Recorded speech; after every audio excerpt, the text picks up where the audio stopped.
you for this beautiful introduction. Let me ask you one question, start with an experiment. Can you guess from which part of the country I am? The first benchers should not tell. Okay, please. Oh, yes, you recognize my attire. I'm from Assam. Okay. You're from Assam? Okay, great. So I have been teaching for past 27 years. Is anybody calculating my age there, I heard? No? Okay. I'm young enough at heart to tell you my age later at last, okay? So, 27 years of teaching is a long time to see thousands of children walk through the classroom doors and then into the world. When I started teaching, I thought I'm going to teach them English, science, confidence. And to my surprise, I discovered that throughout this journey, I have become a learner. I learned a lot of things from my own children. I learned to work harder. I learned resilience. I learned patience. I learned a lot of things from them. And I today want to take some moment, maybe 3 minutes of today's talk, to go into confession mode. Let me go back to the story of my life. Back then, in 90s, like all 90s aspirants, many of them wanted to become doctors. I too wanted to become a doctor. I really felt I could do this. And I loved the idea of healing people. And I already imagined my life as a doctor. But he had a different plan for me. Back then in Assam, due to insurgency problem, it changed the way many families lived. My father's business suffered. And because of which, he became bedridden, he became very sick, his health declined. My mother, who was a homemaker, had to take up a job in order to fend for the entire family. We were 4 siblings. Gradually, I could see that the way we lived, it was changing. My father was a man who would buy clothes for my playmates and the children of the neighborhood. He was very generous. He would not think twice before sharing what he had. But that same father, because of the circumstances, had to think twice before buying clothes for his own children, buying food and the basic necessities for his own children. So this contrast I remember very clearly. The life we had lived had totally changed. And adjusting became very painful. As a young girl, I felt the pain. In a school filled with privileged children, I became a regular fee defaulter. I started taking private tuitions then. Then, when my friends used to talk about going to birthday parties and wearing beautiful clothes, new clothes, I kept silent, having little to wear. As a young girl, insecurities, shame and self-doubt all crept in. I was only in grade 8 then, so that was a big blow to my confidence. The dreams which seemed possible one day, they became luxuries for me. One of the first dreams I had to let go was the dream of becoming a doctor. Then I thought of doing honors in English. I dreamt of again becoming a master degree holder in English and taking up teaching only, but wanted to do masters in Pune University, but that dream also wasn't possible. So I started working in a school. I took up my first job in a school where I studied, and much before I completed my undergraduate program. So I was studying and working. But today, when I recall, I don't remember that small job and the small salary. I remember that young girl who had the courage to go out and work in order to pay for her own education. And few years back, I said it has been 27 years of teaching, and at the age of 26, I started my own school, which became a chain of schools. And I got a message from a student of mine. She said, "Ma'am, hello ma'am, how are you? I want to reconnect with you." I said, "Yes, fine. I don't remember your name." She quoted her name and she said, "I was in your school till grade 2, madam. And I want a letter from you on your letterhead." I said, "What was that?" She said, "I have cleared NEET exam and I want a letter to go to the interview that I was in your school till grade 2. So you cannot imagine the euphoria in my heart. Then the way I looked at regret totally changed. Maybe I was not the victim of destiny, I was being shaped by it. I was not meant to be a doctor. Maybe I was the one who would lay the foundation for many. But this wasn't the case till for 15 years maybe. I always used to regret why me, why I couldn't fulfill my dream. I used to regret and repent what went wrong. But today, the way I look at regret has totally changed. So today, the topic for discussion is forgive yourself for not knowing earlier what only time could teach. So all of us need to look at regret from a different perspective. I know it is not synonymous to mistake, but it is on similar lines. So, like I said, I remember that young girl who had the courage. Today, I'm so happy to tell in front of you that I run 6 schools of Sparsh. And I also run a school for the less privileged children, and I have decided to adopt 125 children in that school and handhold them and teach them that failure is not the ultimate word. You need to keep trying, and I'm there with you. So this spirit of hand-holding many came from my failures. I would also want to quote an incident which happened a month back.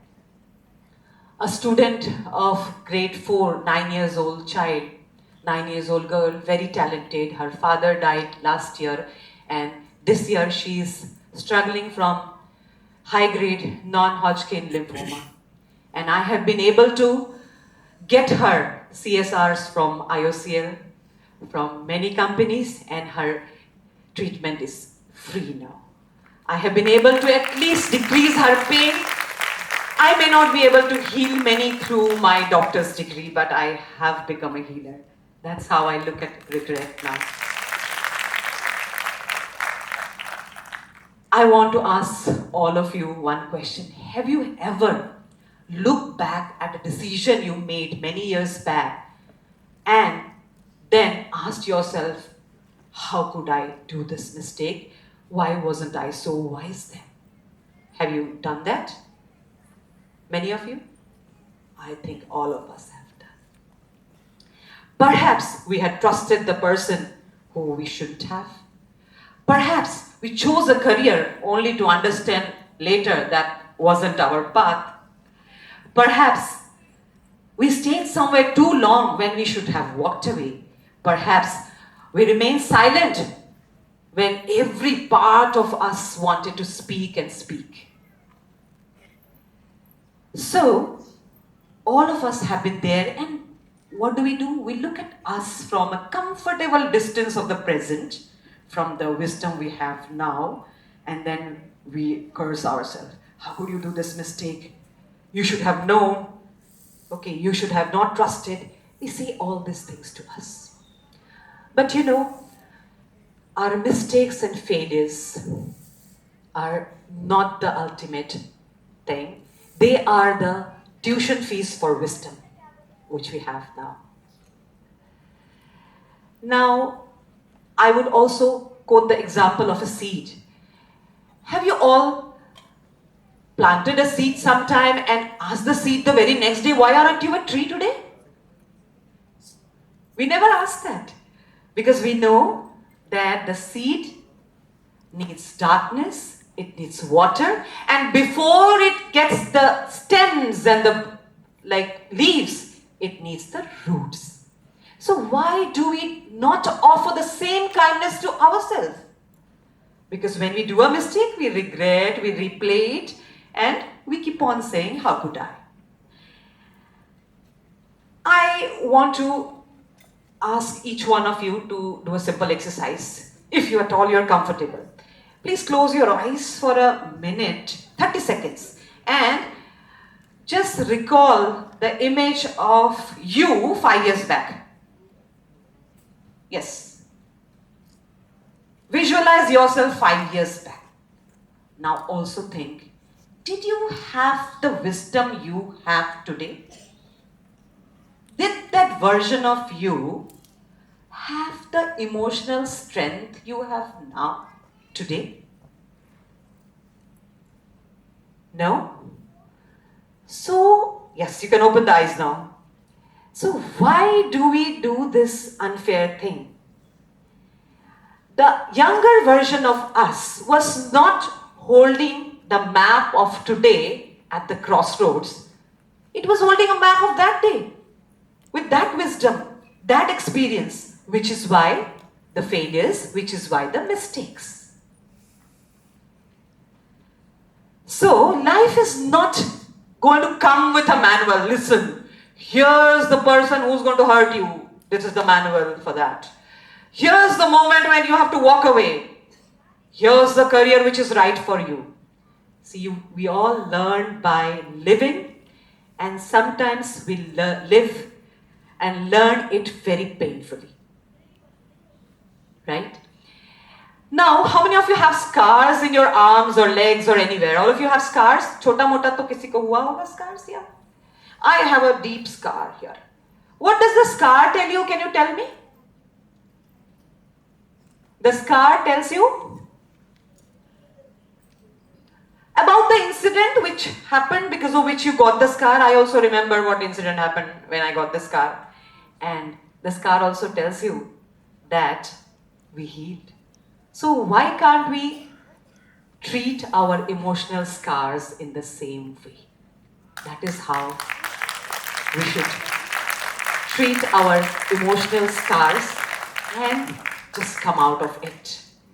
So today's discussion with y'all is about regret, and forgiving ourselves. Now, also there is a difference between forgiving or learning from the mistake and living inside it. That is when forgiveness becomes important. We all think that forgiveness is something we have to give others. We have to forgive him, them, okay, that family, that friend, etc., etc. But do you know forgiveness is something which we need first? Sometimes this is something which we ourselves need the most.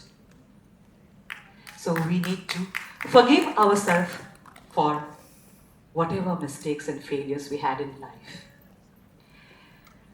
Now, if you remove all the mistakes of your life, your heartbreaks, your wrong choices, don't you think we are going to remove something very important? We are going to remove the resilience which we have built in us. We are going to remove the patience. We are going to remove the emotional strength. We are going to remove so many things. And sometimes we also think that our mistakes or failures have taken something away from us. They have taken so much of time, my God, this relationship, this friendship, this career, everything has taken so much of time and effort. But have you ever thought that they have also given us something very good? Maybe A failed relationship has taught you boundaries. A betrayal has taught you discernment. A professional failure has taught resilience. And sometimes a missed opportunity teaches us courage, that this time I'm not going to miss the opportunity. I have to have the courage to take risk. So this is what I have learned from my journey. I have no PPTs here. I'm just going to speak from the heart, I thought. And whatever I have learned through my experiences and learned it very hard, is something which I am going to give you today to the children and their parents who are sitting here. I heard someone say, the more I grow, the less I want to change my past. I was quite impressed by that. I said, why?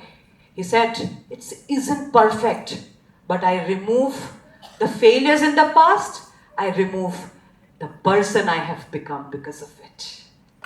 So I don't want to change anything. Even I don't want to change anything. And my father said, at the very right time, the financial crisis has come into the family. You all are going to learn it hard, but learn the best thing on the earth. I remember his words today, and the speakers must be knowing from here, I can see only up to maybe 5th or 6th row, but somehow I can also hear my father looking at me and clapping from there. He must be very proud. He's no more here, but he must be very proud that the lessons life and adversities have taught me is something to treasure. And I'm going to tell you and leave you with one great thought. I know all of you are tired listening to so many talks.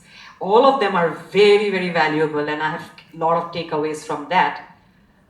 But with this thought, I would like to leave you all that the most difficult chapters of our lives are the ones that quietly build the strongest part of who we become.